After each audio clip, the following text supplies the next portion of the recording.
You can't make it this year? Oh my goodness. Fear of missing out. Allow me to be your guide. Come on in. This is one of the areas of the property that's very quiet. Just escape the busyness of the festival. Here is where the healing power of water happens.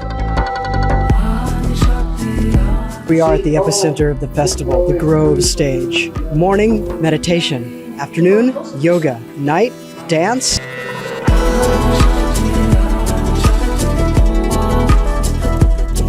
So BaliSpirit Festival is trying to engage the concept of Trihita Karana, which is basically an important concept in Balinese harmonized living.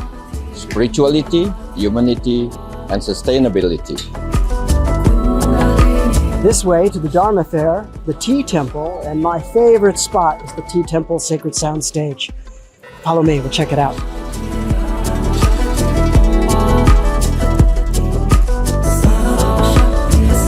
It doesn't matter your size or your shape, your height, your width, your color, your sexual orientation, your religion, what country you're from. We accept each and every one of you, the individual that you are.